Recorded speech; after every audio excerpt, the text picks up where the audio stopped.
Assalamualaikum warahmatullahi wabarakatuh. I just want to say it is an absolute honor to be back in TEDxIIUM.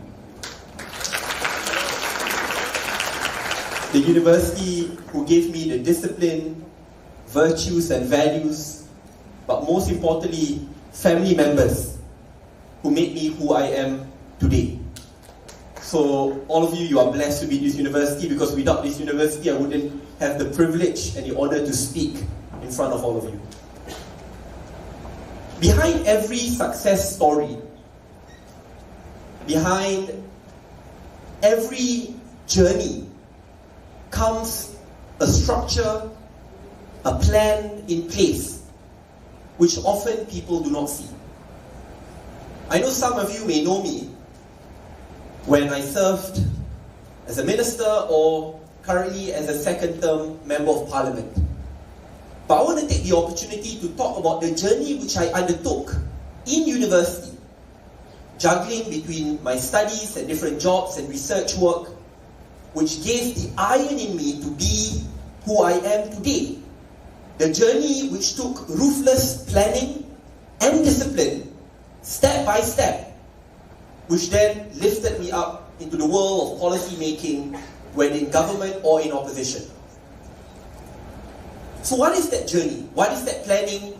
And how do we merge our passion, studies, pursuits of knowledge, especially being young today, whether you are Gen Y, X, Z, and God knows how many more generations there will be. But with all the burdens in life, how do we balance things up to ensure that we can still find that passion in us, merge it together with our interests, so that we can leapfrog ahead to reach that destination which we want. I want to briefly share my journey in TEDxIIUM. What many of you may not realize, while I was a student, when I was already in my second year in Gopa in TEDxIIUM, I had the privilege of teaching public speaking and debating in TEDxIIUM. I was also a debate trainer in TEDxIIUM. I flew to Qatar 3 times every year to teach debating and public speaking. I was a debate trainer in TKC, KTJ, CFS, TEDxIIUM. And above and beyond that, I was also a researcher in a think tank. In my 3rd year in university, and I was also a special officer to another minister. I was juggling between 6 different jobs while completing my law degree. I have to admit, I didn't get as good as a CGPA as Tan Sri, 3.7, which is amazing, by the way. Tan Sri, I have to really give you tabik spring. However, juggling everything together, it made me realize that while today we are discussing about work-life balance, but for me it's a lot more about work-life integration, merging my passion, talents, studies, jobs together while not abandoning my role as a son to my parents, sibling to my siblings, and also to my friends. And with that, I'd like to impart 3 specific proposals which may lead you to achieve that unique work-life integration. The first is to audit your daily schedule.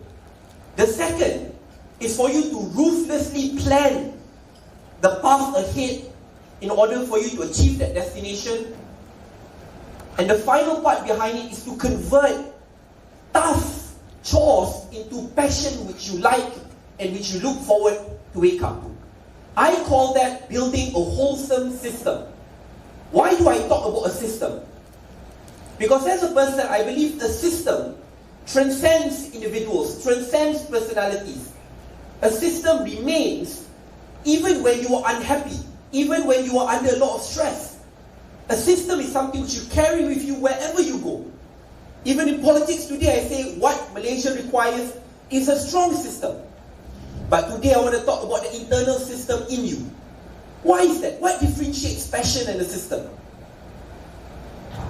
You may be watching a lot of motivational videos and speakers on TikTok, or on YouTube, or on TEDx. But that motivation may be temporary. The question is, when you are demotivated, what wakes you up? to me, is that system. When you are depressed and going through a lot of stress, confrontations and challenges ahead of you, what wakes you up is that system in place. And today I'd like to talk about the system which I carry out when I was in university and something which I practice until today, which is my very own work-life integration. So the first value I'd like to impart is on auditing your daily schedule. What does this mean, auditing your daily schedule? Everyone has different complexities, different passions, different interests, different jobs. Some of you may be doing a part-time job while studying. Some of you may be pursuing 3 different hobbies while studying. Well, everyone has their own pursuits of happiness. But how do you merge and gel everything together while not drowning in sorrow, knowing, oh my God, I just have too many things to do. I unfortunately have to abandon my family, interest, passion, because I need to focus on my studies. What I first did is to audit my daily schedule. Why is this schedule very important? I'm pretty sure I'm not the first one to tell you that regularity and consistency make you a better person and allows you to achieve that destination better. Whether it's about you learning a new language, whether it's about you picking up a new major, or whether it's about you picking up a different job or pursuing a different passion. Consistency and regularity matters. And with that, auditing your daily schedule to ensure that you merge all the values in together will help you achieve that destination. What do I do? When I was in TEDxIIUM, I knew that I wanted to conquer the world when it comes to debating and public speaking. But in order for me to achieve that, I need to audit my daily schedule. I knew that I started off at a disadvantage. My English was not on par with those from Oxford and Cambridge. I knew that there was a gap in knowledge. I thought Africa was a country and Egypt was a continent, and yet I'm going up against the best debaters in the world who already have their PhDs, who are walking Wikipedias. So I knew that I had that gap. Then I audited my daily schedule. What do? I knew that in the morning, every time when I wake up after performing subuh, I spend a lot of time in my toilet. I'm not sure whether guys face through this. In military school, they spend a long time in the toilet because they smoke. I don't smoke. I go on my phone. But that's one of the first things which I audited in my daily schedule. Instead of just watching random videos, every morning I audited my schedule and I changed it. I read BBC, Al Jazeera. Lunchtime, some of you will be talking to your friends, some of you will be watching Netflix. Lunchtime is where I audit my schedule, where I read local newspapers. At night, after I complete my reading when it comes to law, and I must master one particular research topic, reading in and out and coming up with a 2-page summary about it. But that's just one of the small ways in which I audit my schedule. Up until today, when I know I'm very busy, how do I merge my family? How do I also merge my passion? Well, I know I like going jogging. If I can't jog because of Parliament and Parliament ends at 7 o'clock, I go at 10 o'clock. How do I merge it together with my reading? I listen to the audio version of The Economist. Some people will be listening to Eminem. I listen to the audio version of The Economist. Sounds boring, but I've audited it in my daily schedule so that I can merge things together. And at programs where I'm not able to see my family members, I try to include them together. And I have to give my greatest salutations to my mom and dad who are in front of me here today, who make me who I am. But it all ties back to auditing your daily schedule. If you know that your end destination, you want to be a walking Wikipedia, you want to be a professional pianist, you want to conquer the new AIC, audit your schedule, find areas and loopholes where you can improve on, and make sure that you scheduleize it every day so that there is consistency and there is a pattern which will allow you to achieve that destination. So the first thing is to audit your daily schedule. The second part behind it is ruthless planning. Behind every successful story comes that ruthless planning program. And different people have their different journeys. But take it up. How do I plan? I knew for myself, as I shared, I was very bad in English at first. Maybe Tan Sri Rector may not like to listen to this, but how I improved on my English, at that point in time when I had to take my Arabic classes, Instead of bringing my Arabic dictionary, you will still remember you have to bring Arabic dictionary, very thick dictionary.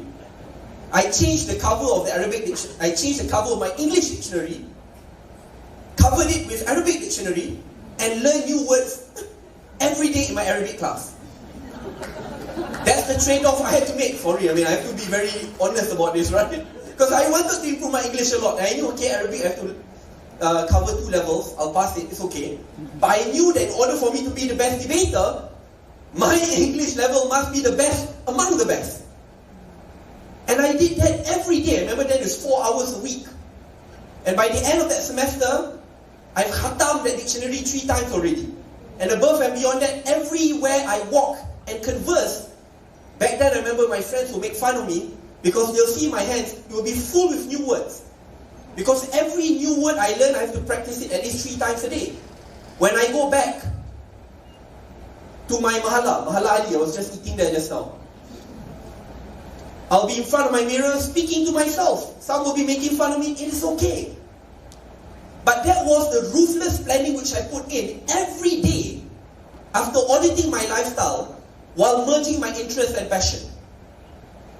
And I know that everyone can do that in their life, but it requires that level of ruthless planning.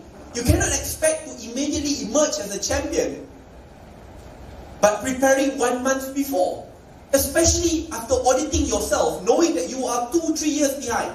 When you are 2 or 3 years behind, you have to work 10 times harder, channelize 10 times better, work efficiently. If someone works within a 6-hour time frame, I work within a 12-hour time frame. And I try to merge my studies, my work in together. And I think that level of hybrid and combination is critical to get you there. The third and final part is about converting resistance into passion. I say this because often to reach that destination, you will have to face multiple hurdles, challenges and confrontations. Some which sap the energy from you, which make you feel as if you are a walking dead person. For example, I'm very certain that all of you will face your own sets of challenges when you just simply do not want to go to class, you do not want to go to that lecture, you do not want to go to that program. But I'm pretty sure you've heard of this line that 90% of success comes from just appearing, being there. And with that, how do you change that mindset? From one which is of resistance into one which is of passion. My suggestion is to merge it together. That's what work-life integration is all about. I give one example. As a member of parliament, even when I was serving as a minister, one part of my work which I really dislike, I think this Tan Sri is the champion at this, internal politics, party politics. As an experienced statesman, I think you know how to deal with it. I cannot. I'm really bad at it. Internal politics, party politics, election in parties. To be honest, I'm the worst person. And when I need to go, I'm like, why do I need to go? My officer said, Saddiq, you have to go. I don't want to go. But what keeps me alive? I love doing policy work. I like doing research. I like presenting policies in parliament. I love going to my constituency and going house to house. That I love. But how do I merge that two? This is where, in my daily schedule, I always talk to my team, find a way to merge it. Start the day with what I like. That's where I like going house to house, meeting up with my constituents. I love presenting policies, talking about it to the media. And then where I dislike about internal politics, where especially you have to campaign, I combine it with something which I like. I do it while playing futsal. I do it while playing badminton. I'll do it in a warung while I meet up with my constituents. I bring my grassroots with me so that I do what I like. I can also interact with them. The point I'm trying to make is you can convert a resistance by bringing your passion into it as well. And once you do that, you'll realize from time to time that resistance also becomes a passion. And that is of utmost importance, because if you as a person cannot deal with that resistance, you do not have the iron in you to convert that resistance into a passion, it's very hard for you to achieve the path of success. I see 1 minute, allow me to summarize. These are 3 things which is, to me, of utmost importance. How I adapt with my busy life, while maintaining my relationships, while maintaining my jobs and passion and interest together. Because being young, especially today, there are many burdens which will confront you. Different jobs, different pursuits of happiness, relationships, interests, studying. It's easy to say, oh, you should have work-life balance. It may be for you, but for me, it is work-life integration. I audit my daily schedule, I ruthlessly plan the journey ahead, and whatever resistance I find in me, I convert it into a passion. I like to end my speech with this note. My third value just now starts with the word passion. It starts with the word passion. It's because that's what keeps me alive today and what keeps me going. No matter what threats, no matter what offers, no matter what confrontations I face ahead of me, I know why I am here today. I want to be a good policy maker. I want to see Malaysia become a developed country. I want to see people talk about Malaysia in the international stage with pride, knowledge, and with genuine sense of happiness. And I know that that's the path which I want to reach. And I see that as my passion. And that's why when I'm encountered with different offers, for example, before my first election in 2018, end of 2017, I was offered to pursue my Masters in Public Policy in Oxford with a scholarship. I postponed it, and right after the election, I was offered another time to do my Masters in Oxford with a Chevening scholarship. And I postponed it. Why? Because I did not lose sight of what I love, which is on policy making, which is on serving my constituents. But I could make that trade-off because I have already assessed and introspect what I want and who I am and what I want to achieve. Not just in life, but I've converted the resistance into passion. I hope, being students of TEDxIIUM, you find that passion in you. You may not want to be a policymaker, you want to be a doctor, an architect, an academician, a lecturer, whatever it is. Find that passion.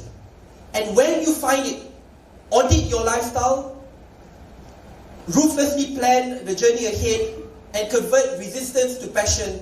And I'm fairly certain, in one way or another, with this work-life integration model, you will be able to serve your communities and become successful in your own respective ways. Thank you very much, everyone. It is an honor to speak in front of you. Assalamualaikum warahmatullahi wabarakatuh.